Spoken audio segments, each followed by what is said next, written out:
Hi, Nigel here with the Drive Wire, and I have the 2022 Subaru BRZ manual transmission, which is kind of the only way to go. Now, if you remember, a few months ago, I tested the Toyota GR86 with an automatic transmission. Loved that car, but was eagerly awaiting delivery of this one. Finally have it. It did get some damage a month or so ago, so we didn't get it as soon as we would have liked. They've since mended it, and it works great, I hope. So I'm going to review this car today and see what the differences are between this one from Subaru and its Toyota twin.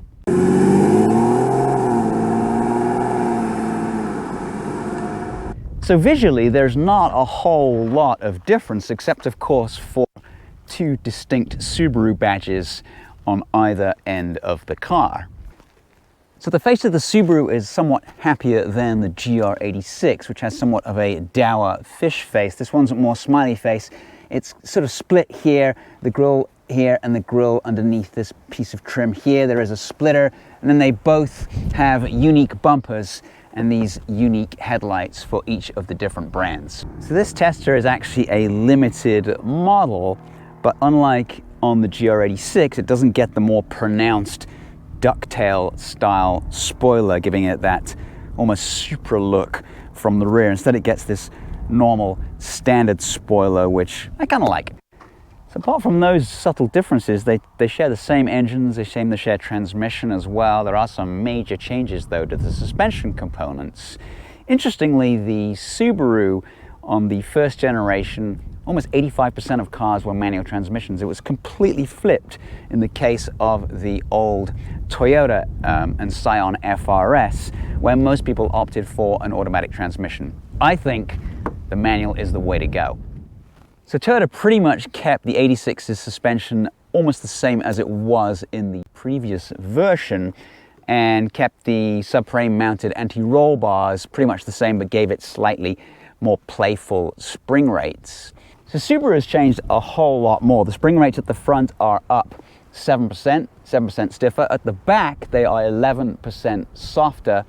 The anti-roll bar is 1 millimeter thinner and is attached to the body instead of the subframe. So with a hollow front anti-roll bar and those stiffer front springs, that is going to cause the car to be more neutral in its handling and less tail happy like the GR86. So what does that mean? Well, that means that the tail will step out in this car, but it's going to be a little less predictable than in the Toyota. Being a limited model, it gets these really nice looking 18-inch wheels with these Michelin Pilot Sport 4s.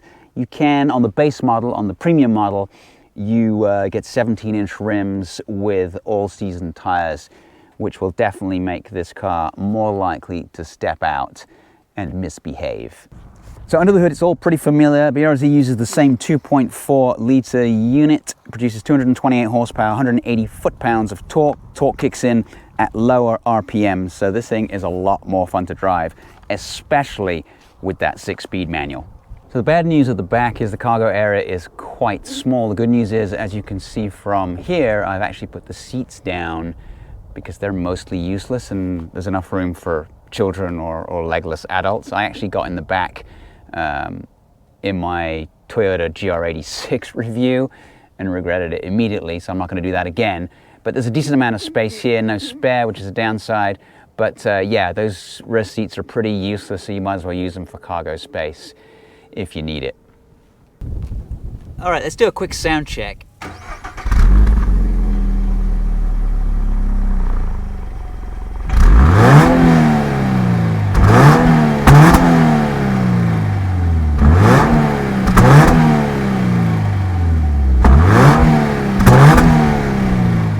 It sounded a little bit like a hairdryer or maybe a Dyson vacuum cleaner from inside the car, but you can let me know if it sounded good from the outside.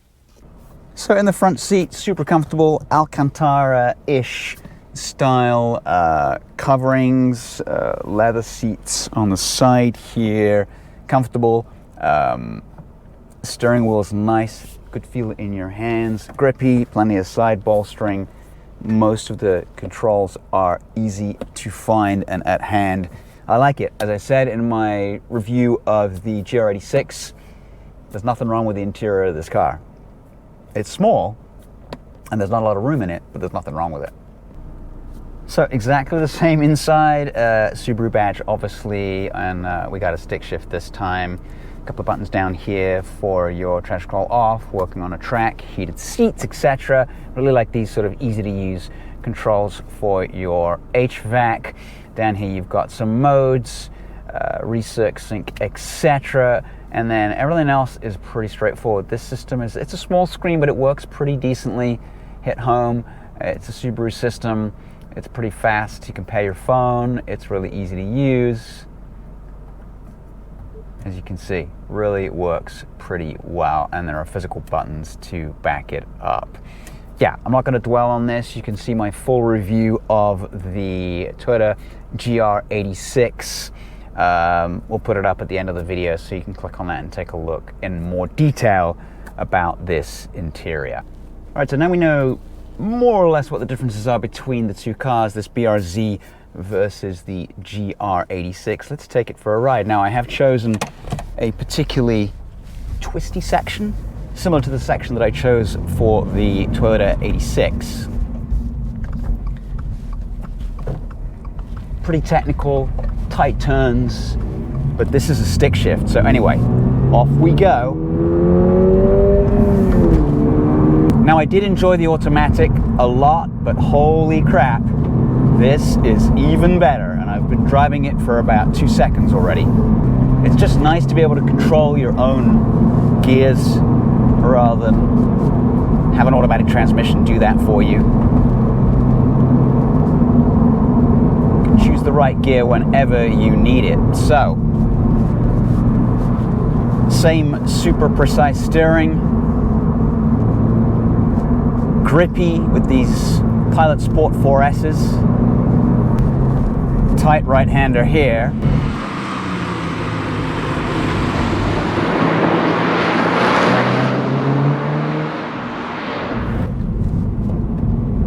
Oh, this is a sweet handling little car. Short shifted there because it's a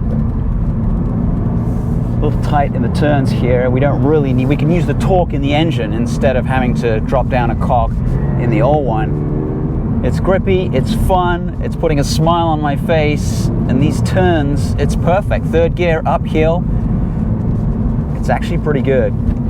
All right, so we've caught up with a slightly slower car. Time to tell you about the seats. They're really good. The cup holder is not so good because I keep hitting my elbow on it, but it's a hot day and I need some liquid. The pedals are perfectly spaced. The left footrest works perfectly for me. I can get the chair in a really good position. Even though it's a manual adjustment, I feel like I have it in the perfect position right now. All right, so here we go. This is where this car excels in these twisty turns. Yeah, it already feels quicker than the other one because you just don't have to wait for the changes. You do those yourself. So I can sit in third gear here, make a little right turn, second gear, power on. A little dab of brakes for this right-hander and then into a long straight.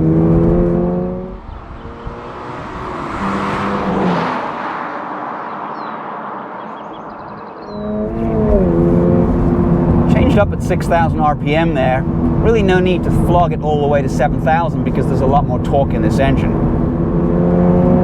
Coming to a pretty sharp left-hand turn. Third gear for this one.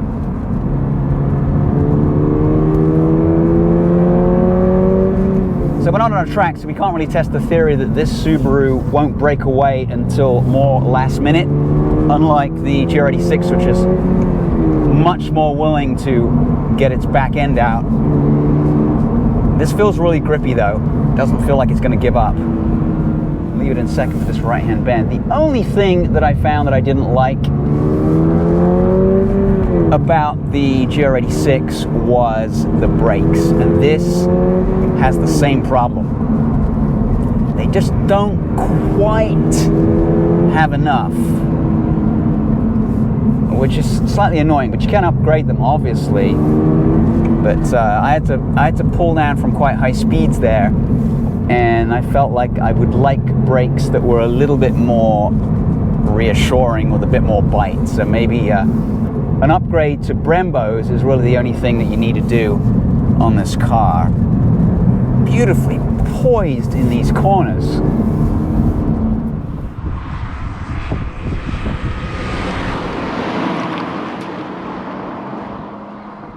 And where the automatic would try and change up, this, you do it.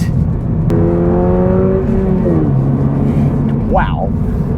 God, I loved this thing before, and it's even better. I can understand why, well, for Subaru, most of the take rate on the transmission choice is a manual gearbox. I would choose this too.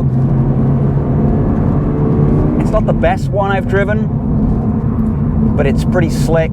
It notches into each gear pretty well.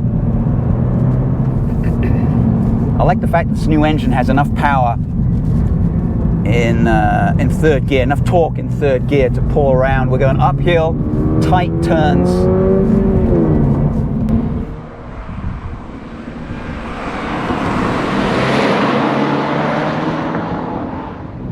And it's great. It's got plenty of power for what it needs to do.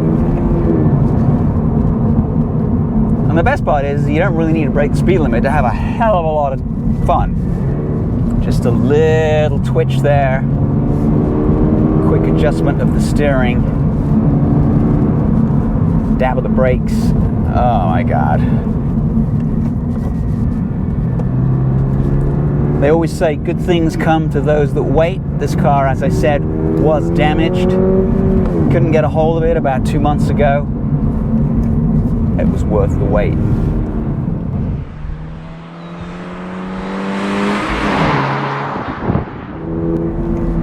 Can't say enough good about this car, man. It's a very cheap way to get some thrills, especially on these kind of back roads. Sunny day, woo! Straight over a Big Dipper there.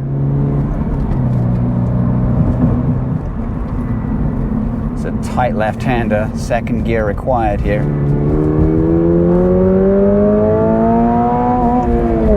Oh, hit the rev limiter there.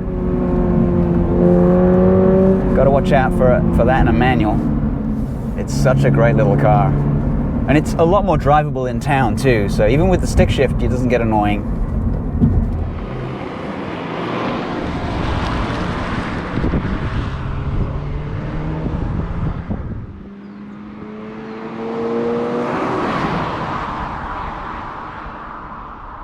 Tons of feel in the steering. You can tell what the front end's doing, the back end's doing. I was slightly worried that the car would ride quite harshly, but it doesn't. In fact, it rides pretty well. I mean, it's firm, but not too jarring.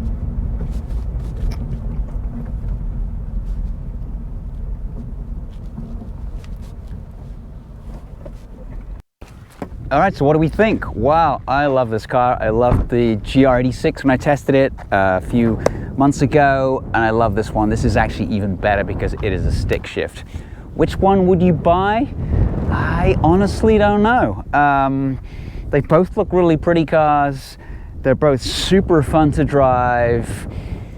Performance-wise, they're pretty much a match. The only real difference is if you want to do tail-out visits to the local shops, then get the Toyota. If you want to be a little bit less crazy, but probably go a little quicker because this holds on a little bit more, then go for the Subaru. Either way, you are not going to make a mistake. Anyway, once again, thanks for watching. Please like, subscribe, and we'll catch you next time with another video. Out.